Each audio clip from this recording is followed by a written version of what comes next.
Alright, well, welcome to my backyard. This is Memorial Day, so I do have plans for later today, but not this morning, so I thought I'd just come out here and do a video on foraging in my backyard.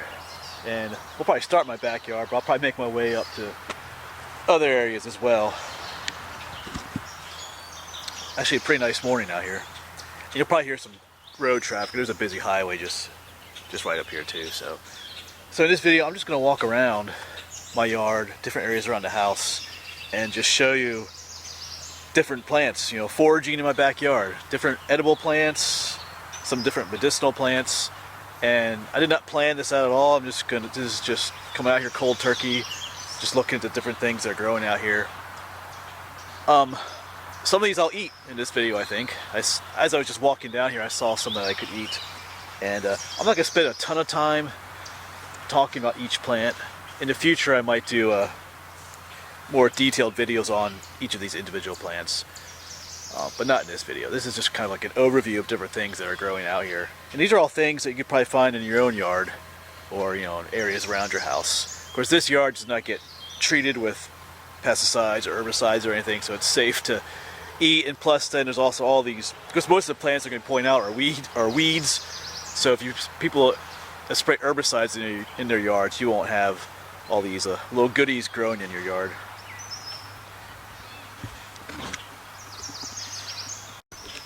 So I'm just going to start moseying around and pointing things out as I see them.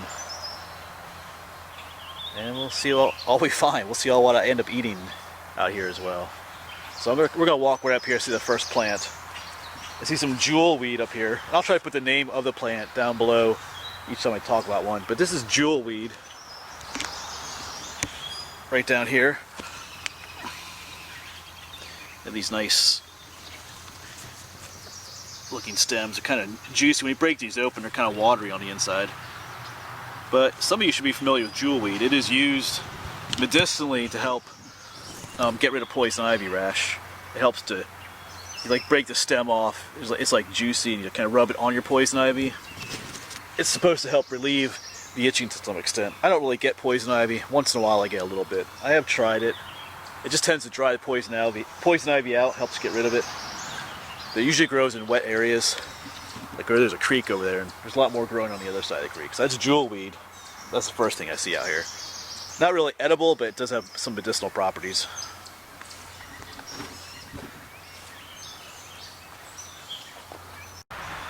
Alright, this should look familiar. 3 leaves. Of course, this is clover.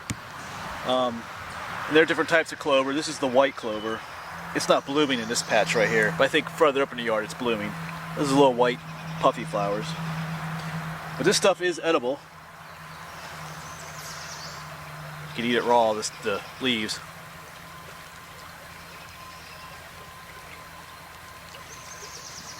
Tastes like eating a green plant. You can cook them too. But the flowers have medicinal properties.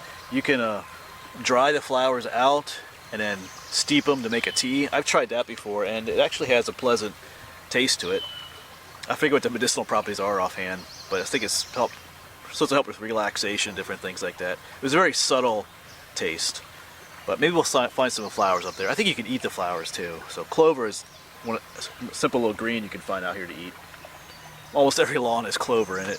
Actually, clover is healthy for your lawn because it's part of the bean family, the legumes, and they put nitrogen into the soil. So it's good to have clover in your yard. Alright, down here is another plant that's growing all over the yard down here. It goes by different names. This is a type of plantain. I think it's called American plantain. There's English plantain. I grew up calling these pig ears on the farm. We would feed them to the rabbits. Rabbits would love to eat these things, pig ears. And plantain is very medicinal. You can make a salve out of this to help healing wounds and different things like that. You can also eat it. The younger leaves. The older leaves get kind of, difficult to eat. But a younger leaf, they're supposed to be edible. Of course, you can cook them too.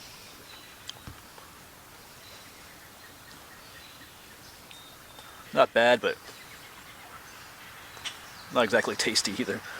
But if you needed something to eat, that's the way it is. So American plantain.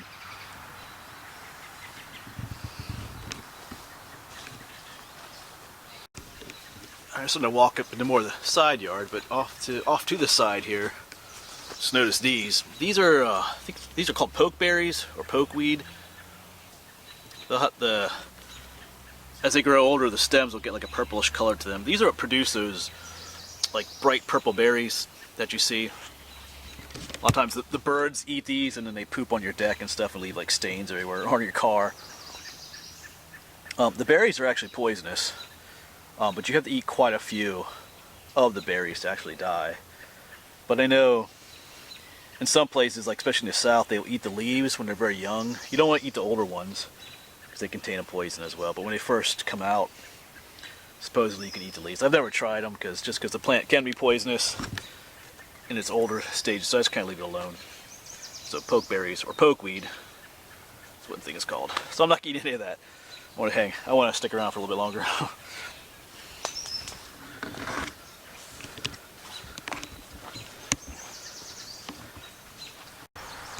Just walk along the edge here. Of course, here's another one of those pokeberries, but behind it is this huge leafy plant. Big, huge, fuzzy leaves. And this is burdock. This is the plant that creates those big, brown, prickly things that stick to you all the time as you're walking through the woods. Prickles, like those big brown, they almost look like little aliens or something. That's burdock. You can eat the root of burdock if you dig it up. It's supposed to be edible, have some medicinal properties. I tried it once, but I don't think I cooked it well enough. It was too tough and I don't know, it didn't work out so well. But supposedly it has some medicinal properties too. So you could, as I mentioned, these plants, you can look them up yourself to learn more about them. So that's burdock. And of course, right above me is a black cherry tree. These are black cherry trees. They just started flowering, but they'll produce little tiny black cherries, really tiny things. They're mostly just a seed, but you can eat those as well.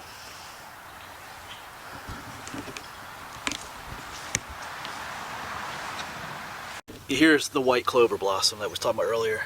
These are ones you can dry out, make a tea out of.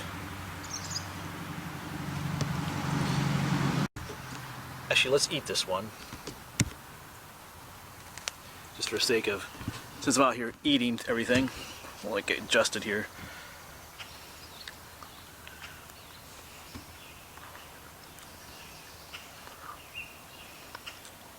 Tastes better than eating just the leaves, I think. Oh well. Not a whole lot of taste to it, but they are edible. Alright, I see some dandelions up here, so let's check those out. Yeah, so here we go. Here's our dandelion. Of course, people spend, man, I think it's $1 million, millions, or was it billions of dollars a year Americans spend trying to get rid of dandelions out of the yard. But it's ironic because dandelions are one of the most medicinal and edible plants that grow in our yards. Some people earn money off of them. There was one guy out in California that earned like $900 in one summer by digging up the roots, drying them out, and selling them to somebody. So that's kind of interesting. But the young leaves you can eat. The older ones get kind of gross, but you can also eat the flower heads. You can cook them. I've cooked them and eaten them raw, but we'll just chow down.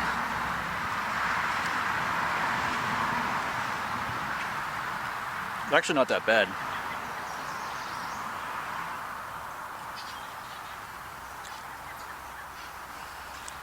If you're terribly hungry, you can eat them.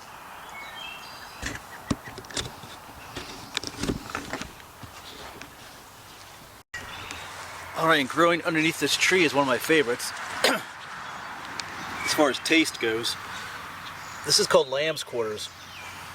There's one right here too. Sometimes it's called goose foot. I guess someone thought the leaves look like a goose's foot.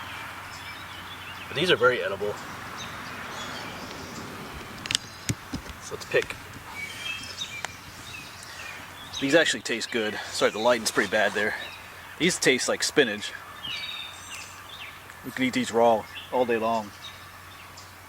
They actually have a much more pleasant taste than some of the other stuff I've eaten out here. They actually go down really well. If you've ever eaten like raw spinach, that's what those taste like. Because you can cook them too, but I'd like to just eat them raw.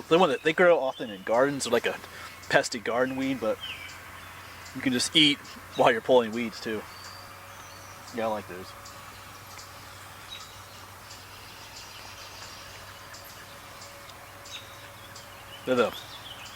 A lot of the other stuff I've eaten out here kind of leaves a weird aftertaste in your mouth, but this stuff doesn't. I can eat that all day long.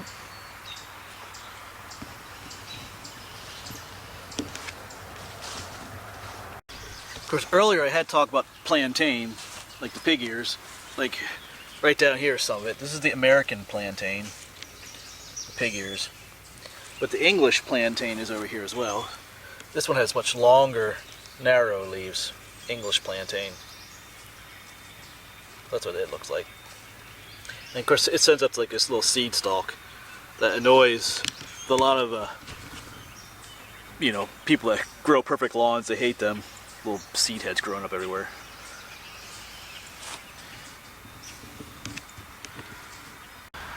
And right up by the house is another plant. It looks like clover. It has the 3 leaves, but they're kind of heart-shaped. I don't know if you can see that real well. This is called wood sorrel, and you can eat these as well. They have a very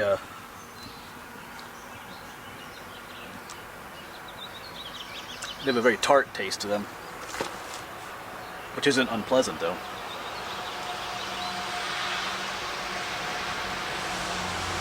Kind of something different.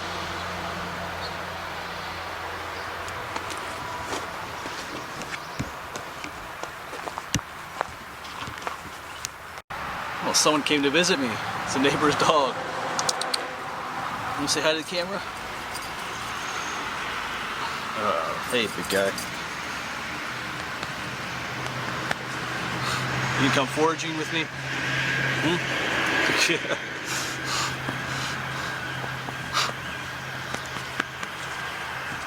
Alright, there he goes. Alright, well, there's some more plants here. Of course, this is jewelweed again. We talked about this earlier. But here is, I've talked about this in my other videos. This is garlic mustard. It's done blooming now. It has some white flowers on it.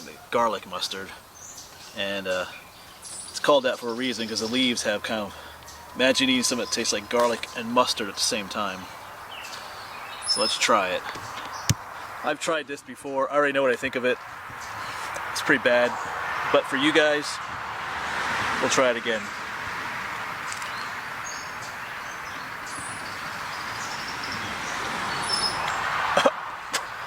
Yeah, no thank you. I've heard people drying it and using it as kind of like a seasoning. Ugh. For whatever. But I'll pass. No thank you. Oh, right here is some, this is called Fleabane. These little daisy-like flowers. And you can use this as a natural insecticide. I think it has something like a natural form of what they call it pyrethrum. It's a type of insecticide, so it'll help keep bugs away. I think some people, in the old days, they would pick this stuff and put it in like their drawers and stuff to keep bugs away. I thought about trying to make like a natural insect repellent out of this stuff before, but we'll see. But that's called Fleabane. There's different types. There's like common Fleabane and like Philadelphia Fleabane, different varieties of it.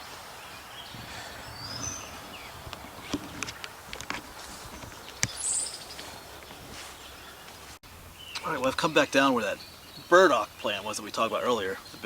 Makes the big prickly burrs. And down here is another plant. Let me just pull it out here. It has those little blue flowers on it. Little leaves like that. This is called ground ivy. And this stuff is edible as well. And it has quite a few medicinal properties too. Quite a few, if I remember correctly. But the leaves you can eat. So let's try that. Let's see how this goes. They have a very distinct taste to them. Of course, a lot of these things I'm eating raw, but you can't cook them. They taste a little better when you cook them, but yeah, very strong smell to them.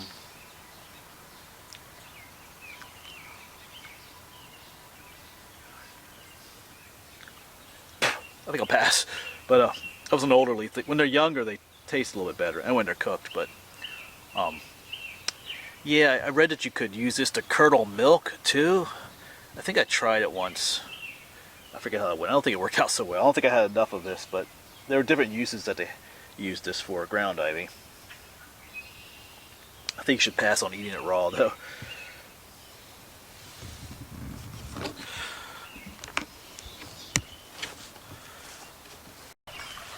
Yeah, here's more of that ground ivy we talked about earlier. A little better look at what the flowers look like.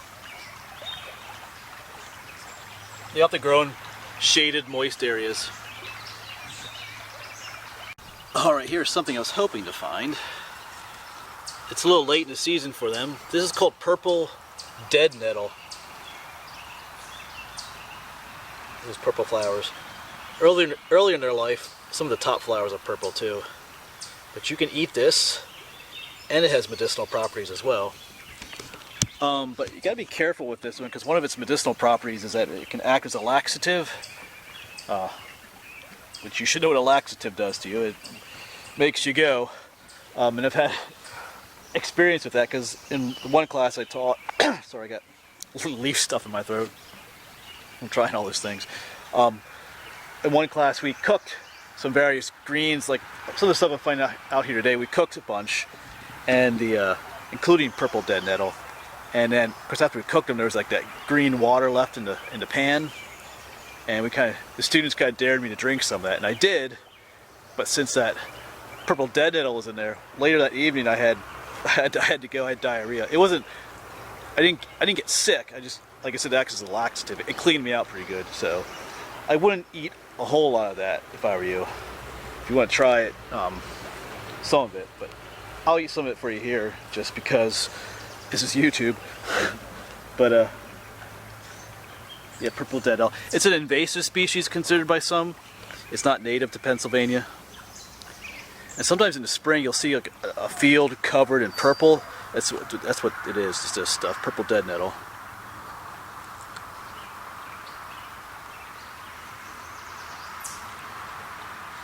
Once again, doesn't taste bad. It tastes kind of like a lot of the other stuff. You're better off cooking it too. Remember, don't eat too much of it unless you got plenty of toilet paper around. Alright, we'll let that go.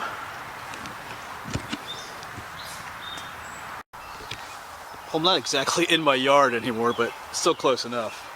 Of course, there's stuff down here. Here's more of that pokeweed we talked about earlier. But down next to it is another plant that often grows on the edges of people's yards. This is Celandine. It has these yellow flowers, and if you break it open, it gives off like this orange colored sap. Not really showing up real well. Let me get a larger piece. Oops, sorry, plant. Maybe you can see it a little bit there. It gives off like an orange colored sap, and this gets on your fingers a little bit there. This has medicinal properties as well. They say if you put that sap on like moles and warts, it'll help to get rid of them. It's not edible though. There's a plant called lesser celandine, which I've showed in some of my videos, and that is edible if cooked, but not this kind. Yeah, sorry about some of the lighting here today. It's kind of cloudy, gets a little dark for the camera, but it's the way it is.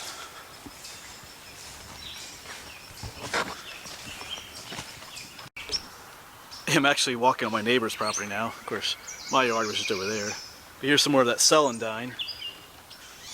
And this guy right here should look familiar. It's got a little beat up. I just did a video on this recently, Skunk Cabbage. It does have some medicinal properties. Because I talked about that I did make a video completely on Skunk Cabbage, and then you should, when it comes to edibility, you should probably just leave it alone.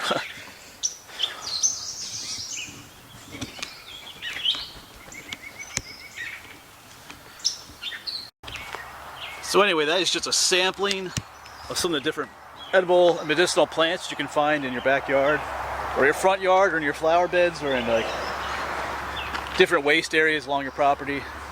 That's just a sampling. There's tons of plants out there that have edible,